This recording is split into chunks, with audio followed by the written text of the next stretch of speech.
Hey, hey, hey. Hey, everybody. Hi, Michael. Hi, Jade. How you doing? Good. Fantastic. That's good. Welcome, everybody, to the Social Butterfly, where we go live each week, unpacking everything to do with business, from startups to hiring to building to promoting to selling to all the things that go into it, and maybe some of the hard things, like when we get stuck in a rut and how to get out of it. So each week, I'm joined by Michael Clift, my business coach, who is taking you, Michael, from 50 to 500K. Adding 50 to 500K to your business. That's awesome. So that's why I hang out with him. And then there's Sign me up. That Yeah, sounds totally, right? awesome. Yeah. And today we're super lucky to be joined by Jade from Small Business Growth Hub, who has got an amazing Instagram presence and is going to talk to us about that. She's also got a presence everywhere else too, but she does very well on Instagram. Hi, Jade. How you doing? Hey, thank you for having me. I've been annoying people since 1981 when I was born. So there you go. No different today. 1981. Oh my God, what do they put in the water? Exactly. Rock and roll. All right, let's get started then. I'm super excited to have Jade on the program today so that we can dive into Instagram a little bit. It can be a conundrum. There's all sorts of conversations around it, around the algorithm hates me, it doesn't work. They've got all of these things that they're doing lately. You know, reels are up, reels are down, engagement's up. They're pushing this, pushing that. So many things are going with Instagram, right? You either love it or you hate it, meaning that the people that do love it, it's a beautiful, soft landing. It's a really nice community hub. It's a beautiful platform. It's got all of those things going for it. But I know someone that knows it a little bit better than me, and that's you, Jade. So how long have you been working Instagram for the Small Business Growth Hub? Yeah, well, it's a really good question. I would, first to your point about, people loving it or hating it, Instagram has over 2 billion users worldwide. So we're talking like more people than any one country on the planet. So this is a massive global phenomenon. And I would say there's more people that love it than hate it, definitely. But yeah, I've been on Instagram for 7 years or so. But for me, Instagram is such a natural progression from everything I've done right from the start. Whereas I come from a publishing background. So I was an online editor at Marie Claire magazine. I was lucky enough to be features editor at Shop Till You Drop magazine on Park Street there. So for me, I've been, and before that, I was an avid magazine reader and consumer. So for me, social media is simply the extension of that into a more public and free space. And magazines have been making incredible content since the 50s and 60s, and I it's such a publishing was always the most exciting field to be in. So I love this modern iteration of it. I think it's super exciting space to be, and I'm not alone. 2 billion other people agree with me. So that's my kind of take on it. It's awesome you say that. Whenever I talk about strategy for people, I talk about creating a 12-month strategy like a magazine edition. And we look at, like, say, Belle magazine. I always think about the house magazines because they're the easiest ones for me to think about. They'll come out with, say, a winter spread for July where they'll say, this is how you can do the kitchen or the garden. And next year it'll be the same sort of theme, right? So that's how you can theme out your content. So let's maybe talk about that, Jade. How do you go about creating the amazing content that you create? Because you've got a lot of reels, a lot of video work, a lot of carousels, stills. It's incredible, the feed that you've got. So how do you even start to get something like what you have? Yeah, thank you. Well, yeah, it comes right back down to that magazine format, right? Like, this is your personal magazine, and like, there are so many different types of magazines. You've mentioned kind of property magazines, right? That are all showcasing beautiful property, but yours could be more a house and garden magazine, or yours could be a fashion magazine, or yours could be a business magazine. I'd say that Michael's is more of a business magazine, that type of thing. So for me, one of the things that's really important with a magazine is the layout. You can tell when you're looking, pick up Vogue magazine and look in the middle of it versus when you pick up, I don't know, like streetwear magazine, yeah, or some kind of, house and garden or something like that. So the formatting really counts. It really matters. The fonts, the colors, the photos that you use, all of that is part of your brand kit. All of that is really essential, but also it's totally doable in the age of Canva. Like, if you've not got your head around branding and brand kits in Canva, you kind of like, that's just a massive easy win that was kind of business 101 right at the start. So obviously I have my Canva set up for this kind of stuff. I'm also really interested in, just having those visual and graphic conversations. I'm really excited about bringing something to people graphically, throwing it to them, seeing what they think of it, incorporating their conversation into the content itself. So that's the really exciting thing about social, is that it's not just a magazine, it's not just a lecture, it is a social format where people can give you feedback on what you've created. And that's a real self-driving force, isn't it? Right? The more you create, the more you share, the more feedback you get, the more you want to create and share. That's why social is, I think, is so much more powerful than something like email, which is really one-way communication, right? Nobody really replies to your email, even though you've spent like five days like pouring your heart and soul into it. You might get one reply out of 5,000. Whereas, you know, when you put up a post there on social, within 30 seconds, you've got people giving you likes, shares, clicks, you know, hollering at you with questions. So that kind of inspires you to keep going with it. And I think that's a real power of this platform. Yeah, okay. And I'm just going to jump in because Katrina's going to take it away, and I want to talk about this for 2 seconds. So before I talk about what I'm really excited about, that I'd love to get your guys' opinion on, the thing that I want to say is, like, when you look at email compared to socials, like, there's so much more dopamine wrapped in the socials when you can put a thing out and you get a hit. You're like, this is awesome. And it does encourage you to do more. Email, there's a little bit more work that has to go into that. And it's, you know, it has a time and a place, but usually it's just in a different part of the funnel than socials, because socials is really great for attention. You still want to have that funnel in there, but because we're talking to people where they're at. People don't necessarily check their email boxes all the time. Like, it just depends on who you're talking to when you're talking to them. And but I look at a lot of people's phones when I talk at their business, because they're like, I don't have time. I'm like, cool, show me your phone usage, and I get them to show me, so I get to see how much time they have on social media, and it is a lot. It's a lot, right? Yeah, exactly. Yeah. It's that addictive magazine experience. Like I said, magazines were churning out this content for 20, 30 years before it hit social. Whereas I think, Michael, a lot of people that you might be connecting with, they're not used to it. They're not used to that magazine level of content. All of a sudden, it's hitting them in their phone, in their pocket for free. And they're like, wow, this is amazing. And then coming back to this, the next step of that is making video accessible. Like, accessible as in uploadable and as in viewable, how fast these platforms are. Like, this is out of control because I feel like you've just laid me up for to get the shot in, because what I want to talk about that I'm super excited about right now is making things bingeable. And I actually started working on this, and then signed 6 clients. I'm like, okay, I need to create more space before I can do this, because even just talking about it got so much interest, which is like the mini video challenges where you help. So mine was, I'm going to help 100 business owners, one business owner a day. I'm going to record it. I'm going to put it out there. I didn't even get to finish recording the thing. Before I got a whole heap of more work in. I'm like, oh my God, I've got to create more space so I can actually go and produce this properly. But why I love that format, and I've seen a few people doing it, I think I would encourage people to consider their version of that, is because at day 67 and they see something they really like, what are they going to do? They're going to go look for the other 66 days, and then suddenly they just bring them back in, and the algorithm's already trained them, and they're training the algorithm at the same time. And if they do that on your stuff, guess who's at the top of the feed every single time? Yeah. So as long as you have something that's interesting that you're doing, that's valuable, and obviously valuable, that's a vague term, but valuable to them that they can take away, do something, or they just feel good watching it. So yeah. Let's talk about that, Jade. How do you make content all the time that is valuable and that doesn't suck the life out of you, so that you can still go and do your business and family and all the other things? And what I mean by that is because it's time consuming. That's what I mean. Like, it can take a long time, particularly when you first start, to get into a rhythm.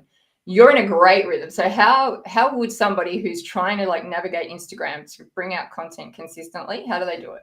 Oh, you've just kind of highlighted the biggest problem for small business owners. The biggest problems I hear is, number one, they're overwhelmed, and number two, they don't have the capacity, they don't have the time. And I guarantee that you and Michael hear the same things from everyone, because that's the roadblock for every single small business owner. And so for me personally, this is, when I see a roadblock, I go hard at it. I've done one of those personality tests, and my personality is like that person who sees a knot and will spend the rest of their life untangling it. Like, I am just fixated with problems, right? And so this problem for me of the overwhelm and the capacity. So for the overwhelm, I've built this incredible, beautiful, simple business success path that outlines every step of the way. And so you ask Katrina, where do people start? They start with their customer. People like Michael, who's so, Michael's very sophisticated. He can think, 5, 10, 100 steps ahead. Most people are not. They need to go back to basics, business fundamentals, and understand who they are trying to sell to. I guarantee you they don't. They go straight into try and create the video. They go straight to try and create the graphic without having that foundational part done on their customer. And the thing is, with us marketers, we have done a bad job because we've told them, oh, you do it once a quarter or once a year. You demographics, oh, she's 35 or she earns this much. That's not how you do it.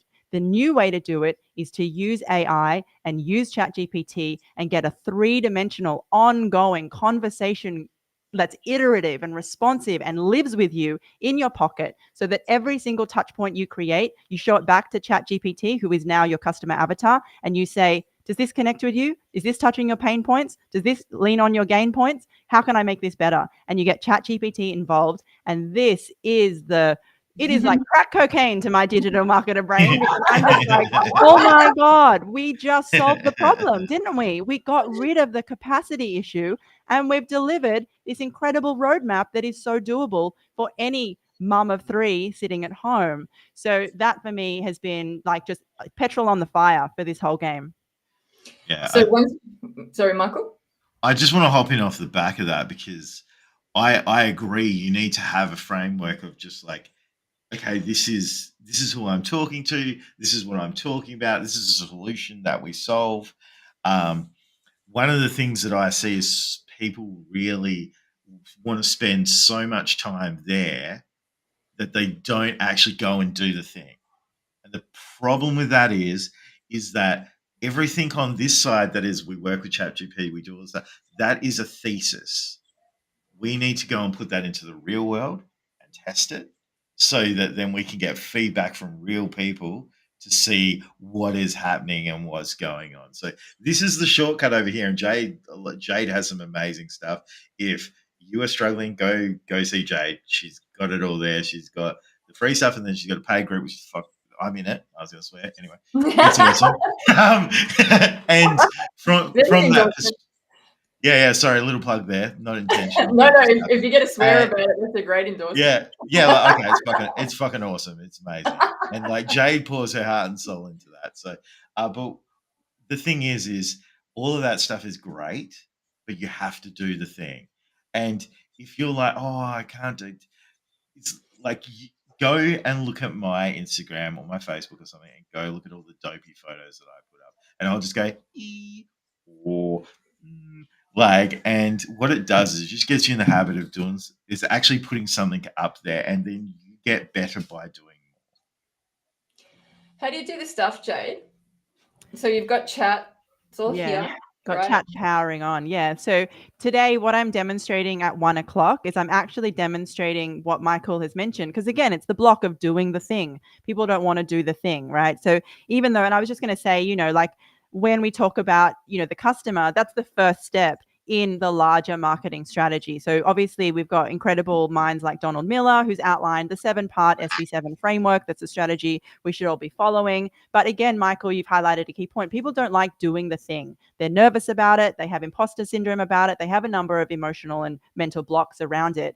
Your approach of just doing the thing is really important. I think that's great. I also think surrounding yourself with a community of people who are doing the thing is really important. That's what's brought us together. Like, I'm so grateful because I see Michael doing the thing, and what do? I go out and I fucking do the thing so I can keep up with Michael. Same with Katrina. And that gives me not just an appreciation for what you do. I have a lived experience knowing, Katrina, how vulnerable it is to step out there and share your story, how much time it took you. And we are all in the arena, and what a beautiful crew to grow from. Like, that's really important. The other thing I'm going to demonstrate at 1:00 is ChatGPT can do the thing for you. So that's the next level of integration that I'm demonstrating, not just the ideas, but the actual graphic execution of the thing, which is really smart, really exciting, because if you don't like to do the thing, again, ChatGPT's got links to Canva, it's got links to Veed, it can deliver you the completed video with an AI voiceover on top. This stuff is incredible. No one else is doing it. It's going to be hot for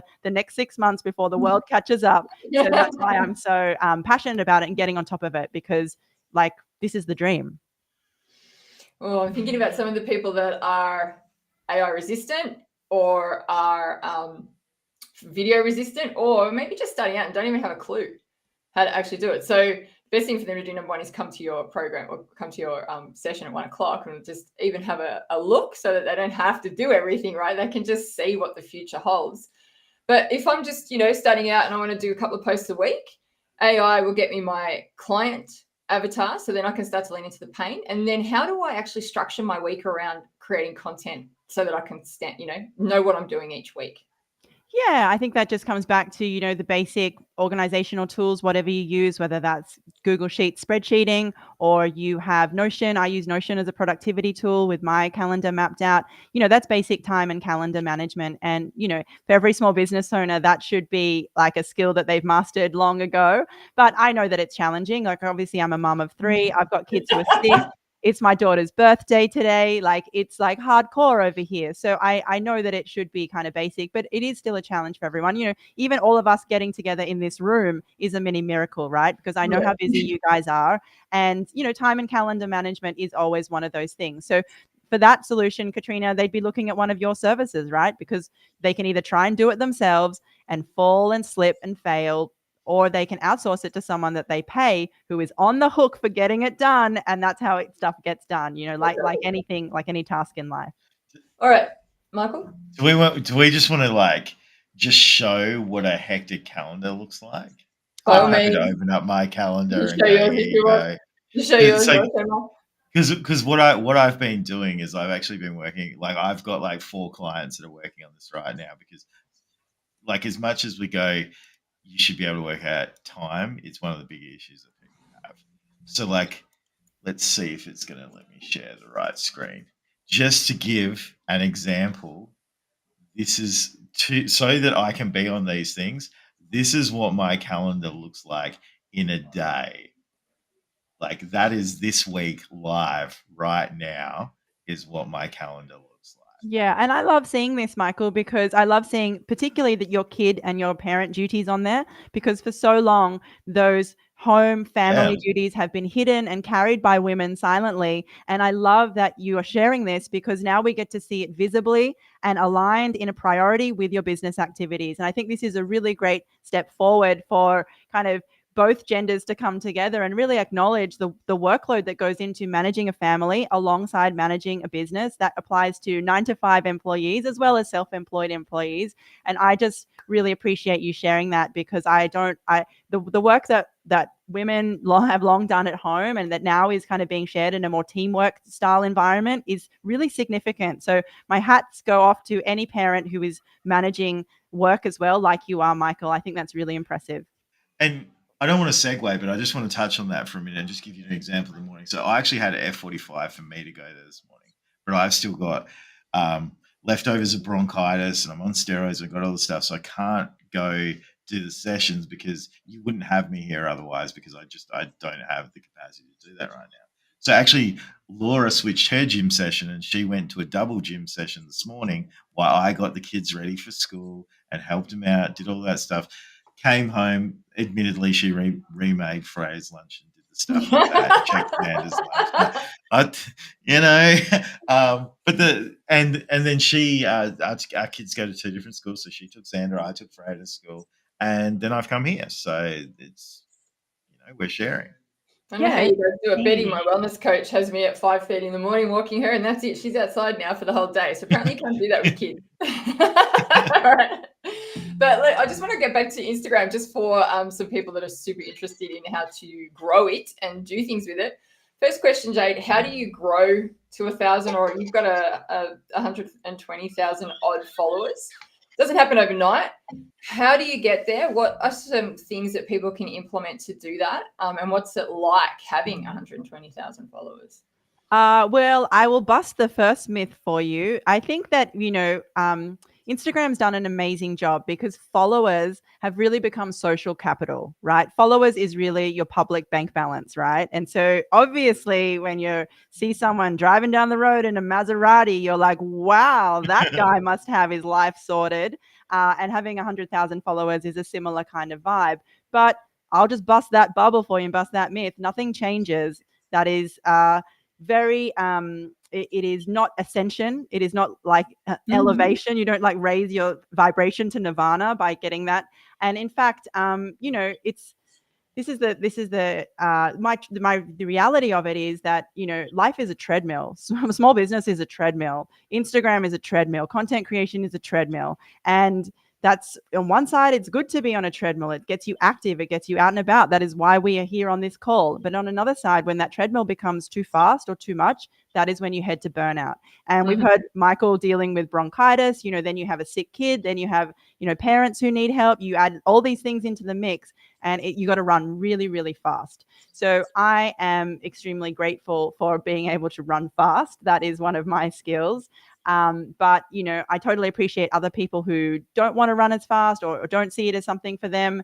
But, you know, this is the game. This is the game that we play. And, you know, if I'm going to play a game, I'm going to be really fucking good at it. That's just like my competitive streak coming out. And I'm so proud of what I've done. But that said, I completely appreciate the other point of view, which is I don't want to step onto that. That's not what I want to do. I want to stay, you know, running a slower pace of life. That's totally fine too. So it's a fast pace. You need to get to the 100,000. 100%. The game is about, you know, it's about 50% volume and it's about 50% targeting. And that's true. Like these are not crazy new social media landscape. This is the truth of all small business. It's always been about 50% volume, 50% targeting. Back on the day when that guy in New York was like on the corner going, roll up, New Yorkers, come and see the latest big, you know, this is the same, it's the same idea, you know, it's volume of content out in the space. So, you know, this is the reality of small business. It's the hustle. I want to hop into on the back of that. Because I'm doing a 30-day challenge in an international coaching group that I'm a part of at the minute, which is getting harder and harder to do because we're nearly towards the end of it. So, which always happens. But what I want to say is because a lot of those guys, I'm further along than where they are in their journey, and they're like, "Oh, so what does it look like?" So I've showed people my calendar, which absolutely freaks them out because like it's a lot for a lot of people. And the other thing is that I do work on weekends, and I usually do at least 5 hours a day on weekends, and I fit it in. Like I'll do some before the kids wake up, or do some after the kids go to sleep. Stuff like if Laura's going out with the kids or something, then I'll squeeze some more in, or whatever that looks like, right? And just the compounding effect of me doing 10 hours on a weekend means I have 500 more hours in a year than anyone else if they don't do it. That's an extra 10 weeks. And then over the space of 10 years, it's an extra 2 years. Yeah, right. On top of other people, right? So if like, let's bring it back to Instagram for a minute, right? Or any socials. If you are not posting right now and you go and post once or twice a week, let's call it twice a week, and then let's say a competitor or someone else in the space isn't posting, you're doing effectively 100 times more than what they are in a year. And 100 times more than what you were before. Because 2 times 50, let's just say you have 2 weeks off, like just for round numbers, like just by doing that simple thing. So those little things that you do add up very quickly. And then if we stack more upon more upon more, you go so far without like realizing. Compounding is your friend. Oh, it's delicious. Let's talk about volume really quickly, Jade. What's an ideal volume of content to be putting out on social media to make an impact? Yeah, I mean, look, I just keep it simple for me. I try and post every day. That's the end of the story. I'm not complicated. I don't say, you know, 2 times a week, 3 times a week, this time, that time. I try and post every single day when I've got a good message. And yeah, you know, the challenge is there. That's the content creation treadmill, and that's how you get the results. And, you know, it reminds me of this guy, you know, Sabri Subri, the King Kong of the internet. Bloody guy starts his entire book with how hard he works. He calls it the single mother work ethic, right? Like, this is the reality. This is the F45 of business. This is how we get to be in the arena. And, you know, I'm proud of what I've done, proud of what I do. My partner has a different point of view about work, you know, and I think that's really important too. So yeah, this is what I'm good at. This is what I was born to do. And so I'm going to get out there and do it. Yeah, great. One final question, which is, you know, a bone of contention when it comes to social media with a lot of small business owners. Selling with social, making sales with social media. What's your thoughts on it? Is it possible? How can it be done? Can it be done? Let's unpack it because I love it. Social Yeah. media and selling. Can we sell with social? Should we sell with social?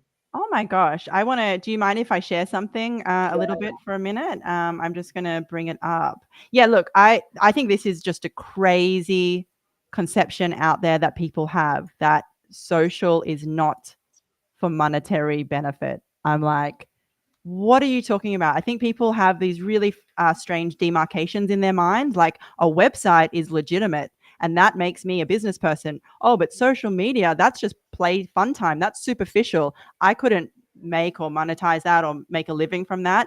And it is so crazy wrong. I think It only exists to make money. Those businesses wouldn't make it if they didn't make money. But That's right. this is the thing. I just think consumers are maybe like, I don't know, that like consumers are just catching on to websites. Like websites are going gangbusters because people are just realizing, oh, wait, I can make money from a website. And this is what, 25 years after websites have debuted as the thing. So what I liken social to is, if you're building a website, you're building a warehouse. It's in the back of Beyond. There's hardly anyone around. You spend a lot of money building that warehouse, costs you a lot, right? Takes a long time, versus being on socials, like being a pop-up at the mall. It is cheap. You can set it up fast. You can get in touch with your customer. I know that Michael is really big on this. There's validation, this, research, this pre-selling of your product, adjusting it, amending it to what they're actually going to pay for. And then you get to sell it. Boom, boom, boom. Make your profit. And then you shut down your pop-up store and you chuff off, right? What a smart way to do business for someone who is getting started or just getting set up. You would have to be the biggest dum-dum to go and start building your warehouse in the back of nowhere, right? But I see customer after customer walk past me and what I'm doing and go straight to the web designers and say that this is legitimate. What you're doing, Jade, is not legitimate. And that's why I want to share this screen with you and just share the results. Like, the results speak for themselves. The data speaks for itself. So I can't wait to hop on the back of this. You go for it, Michael. I'll just share. All right. So I want to talk about what happens when you don't sell through social media. And I want to clarify what my version of selling is as well, because I have some serious issues with what most people think about selling. And in my mind, selling is just helping someone make a decision whether what you have to offer is the right fit for them or not. That is all it is. So all you're doing is you're going out and helping people. So there should be no ick to that. There doesn't need to be, because you're genuinely going to help someone with what you're doing, solve a problem. If you are not doing that, basically you go, okay, what I'm going to do is I'm going to do these things to get attention, so they come see me on social media. And it's not the dance, it's not the thing, it's whatever. But I'm bringing people in with opinions or whatever that may be. And then I'm going to warm them up, because I'm going to tell them about what we're doing and how it feels and show them all these different things. And it's going to be great. And then there's no way for them to buy from you. Guess what happens? Someone else who does something that's kind of like what you do, you've introduced them to this whole world, all the concepts, everything like that. And then they go and buy over here from someone who really hasn't done as good a job as you at the thing, but they are the only option for them to buy from. So it was like if I came here and no one knew what a car was, and I just gave them the full picture. This is what it does. And like, the real thing, if they didn't know what a car was, is, hey, I can get you from here to all the way over there in only 3 hours. And then, oh my God, I'd have to walk that. And that would take me like 12 days. Right. And then, but I don't have a car to sell them. And then suddenly a car yard pops up over here. Everyone just walks over and goes and buys cars. Yeah. You and I both know, Michael, Sorry, just seen that happening with a client of mine recently, where I'm in the DMs working for them, and it's broken my heart. I've gone in there and started to sell to people, and they've said, sorry, we love what you did for us, but we went with someone else because they showed us case studies and they showed us this and that. And I'm like, oh, because my client didn't want to sell in the chat too much. And it was like, oh, it just breaks your heart. So the feedback was straight onto it. It was like, let's go get these things down, because you're actually losing clients because they're going with someone else, because literally the other person's come in and swooped in and literally done what you said, Michael. So Jade, you got something to show us? Yeah, that's right. Yeah, so I just wanted to, I absolutely agree with everything both of you guys have said. And I also want to share this, that sales is a formula, and you don't have to come up with that formula, because this guy's already done it. He's come up with the story brand sales formula, and it starts right away with what we've always said all along. Your customer is the hero, followed up by their problem. You are the guide. That's your role. And then show them the process. That's, Katrina, your point, where it's like, where are the case studies? Where is the plan? Where's the graphics? Where's the visuals? Where's the testimonials? That's the process there. And then, Michael, you were saying the call to action. This is the call to action, point number 5. And then the final part of the sales process is showing them what success looks like with you and what failure looks like without you. And so this formula is it. You don't need to think about it. You don't need to stress about it. This is how you make sales. This is how humans have made sales since the dawn of time. This guy was smart enough to formulate it, and now you just follow it. You follow it on every platform, social, email, website, whatever. I know that people see me as the Instagram girl. I love Instagram because it's free. That makes me a smart business person. Doesn't make me necessarily the Instagram girl. I will use whatever tool I can to communicate in this way, knowing that, as Michael said, it is of service to my ideal customer, to help them and to focus on them and to see them and to, acknowledge them as a human being, and then to deliver the amazing service that I do. But to get them on board, I have to follow this process. And for me, social is the latest place where I iterate on this and I deliver this. So it's not stressful for me. I know exactly what I need to do. So the answer is yes, we can sell on social, right? 100%, baby. Oh, yeah. Well, I didn't show you the, let me just show you the actual screen. So this is the formula. Why are you there otherwise? Yeah. Exactly. Again, it comes back to this perception that social is Mickey Mouse or that it's superficial. This is just another surface, like all the other surfaces. So these are the results from my social, a little glimpse into behind the scenes from last year, reaching 1.2 million people in a single week with zero spend. Yeah. Making, getting incredible results on my data, 4.7 million views on my videos, 1.9, what is this one? 11,000 saves on some of my content pieces, making legitimate cash, not just side hustle money. We're talking about real revenue here. And then having, beautiful interactions with other humans that inspire me to keep going. People saying things like, wow, look, 2,900% for my Insta reach. You are amazing, all capital letters, best in the business. We exist to help each other. It doesn't matter what the surface is where we help each other. The money is just an exchange of energy, recognizing the value that we bring and that we offer to each other.